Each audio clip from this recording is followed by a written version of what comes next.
বাংলাদেশ পাকিস্তানের সাথে এই টি-20 সিরিজটা জিতেছে, এটাই আমাদের জন্য আশাব্যঞ্জক আমি মনে করি। আজকে যেহেতু অলরেডি আমরা সিরিজ জিতে গিয়েছি এবং আজকে অনেকগুলো চেঞ্জ ছিল টিমে, সো আমার মনে হয় এটাও জরুরি অন্যান্য প্লেয়ারদেরকেও খেলার সুযোগ দেয়, যেহেতু আমরা সিরিজটা অলরেডি জিতে গিয়েছি। তো আশা করি সামনের দিনেও বাংলাদেশ জাতীয় দলের এই সফলতা অব্যাহত থাকবে। আমরা আমাদের এক্সপিরিয়েন্স এবং এক্সপার্টিস শেয়ার করব। যেখানে বাংলাদেশ ভালো সেখানে পাকিস্তান সেটা নিয়ে উপকৃত হতে পারে, যেখানে পাকিস্তান ভালো সেখানে আমরা তাদের থেকে সেটা নিয়ে উপকৃত হতে পারি। এছাড়াও আরও অন্যান্য বিষয়ে আলোচনা হয়েছে। পাকিস্তানের সাথে বাংলাদেশের ওভারঅল সম্পর্ক এবং কোলাবোরেশনের ব্যাপারে আলোচনা হয়েছে। স্পোর্টসের ব্যাপারে এই যে এসিসি মিটিংটা হলো, এটার ব্যাপারে পাকিস্তান ক্রিকেট বোর্ড অনেক সহযোগিতা করেছে এবং আপনারা জানেন যে প্রায় সবগুলো দেশের অংশগ্রহণে একটা সফল এসিসি এজিএম মিটিং বাংলাদেশে ঢাকায় হয়েছে প্রথমবারের মতো।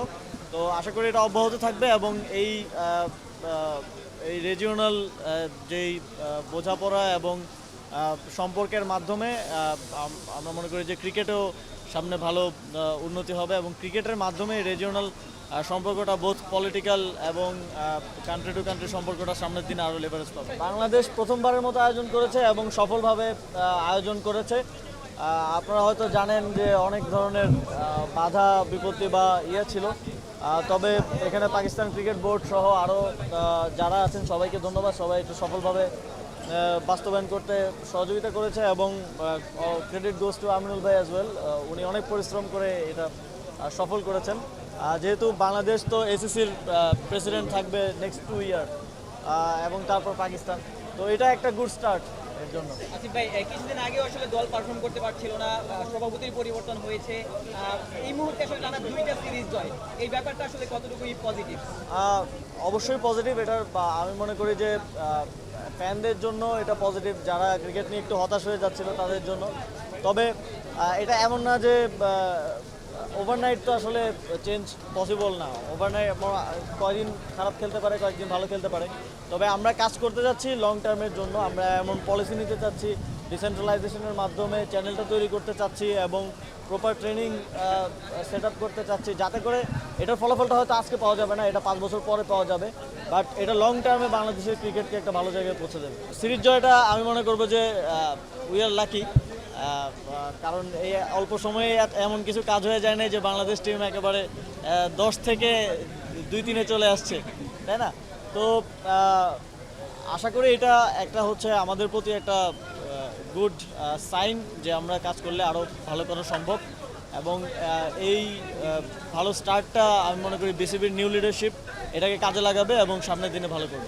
বিগত সময়ে আমরা দেখেছি যে মানে মন্ত্রী এসে বলছে যে এই প্লেয়ার খেলবে না, কারণ সে তো এইগুলোতে যেটা হয় আপনার একটা ইনস্টিটিউশন ওয়ার্ক করা বন্ধ করে দেয়। আপনি যখন আমি যদি প্লেয়ারদের সাথে কথা বলি তাহলে এখানে কনফ্লিক্ট অফ ইন্টারেস্ট তৈরি হবে অবশ্যই। প্লেয়াররা আমার কাছে অন্য ধরনের যে কোনো কিছু চাইতে পারে যেটা আসলে নিয়মের মধ্যে পড়ে না। তো সেই জায়গা থেকে আমার মনে হয় প্রফেশনালি হ্যান্ডেল করা উচিত। টিমের সাথে যারা সংশ্লিষ্ট তারাই টিম নিয়ে কাজ করবে। আমাদের কাজ হচ্ছে অ্যাডমিনিস্ট্রেশন নিয়ে কাজ করা, পলিসি নিয়ে কাজ করা। আমরা ওইটা নিয়ে করব, যে যার যার কাজটা করলে আমি মনে করি যে সামনের দিকে আরও ভালো ফলাফল আসবে। ট্রানজিশন পিরিয়ডটা কখনোই আসলে কোনো দলের জন্যই ভালো হয় না। কোনো একটা দল যদি দীর্ঘদিন একটা সেট আপে খেলে, সেটা যে দলই হোক, আবার নতুন করে যখন ট্রানজিশন হয় তখন একটু আপনারা জানেন যে টার্মোয়েল যায়, কিছু খেলা খারাপ যায়। তবে আমি মনে করি যে এই টিমের সম্ভাবনা আছে এবং হার্ডওয়ার্কের মাধ্যমে এবং বিসিবির কাজের মাধ্যমে আমি মনে করি এই টিম লং টার্মে বাংলাদেশকে ভালো কিছু দেবে। আমরা যে স্বপ্ন দেখা শুরু করেছি এবং এই স্বপ্ন দেখার জন্য যে সবথেকে বেশি যে বড় প্ল্যাটফর্মটা দরকার, আমাদের উপদেষ্টা মহোদয় এখানে আছেন। আমি ব্যক্তিগতভাবে প্রচণ্ড সাহস পাচ্ছি কয়েকটা ব্যাপারে। যখন আমরা ক্রিকেটটা ডিসেন্ট্রালাইজেশন করার জন্য যে ধরনের ইনফ্রাস্ট্রাকচারের দরকার হয়, যে ধরনের সাহস এবং যে ব্যুরোক্রেসির সাপোর্ট, আমি পুরোপুরি সাপোর্ট পাচ্ছি আমাদের গভর্নমেন্টের কাছ থেকে। আমি স্পেশালি আপনাকে থ্যাংক দিতে চাই ফর দিস। তো ইনশাল্লাহ আমরা একটা কিছু, অ্যাজ স্যার বলেছে যে আমরা একটা লং টার্ম প্ল্যান করছি এবং সেই লং টার্ম প্ল্যানের আমরা শুরু করলাম সবেমাত্র। আপনারা আমাদের উপর আস্থা রাখবেন ইনশাল্লাহ। Thank you.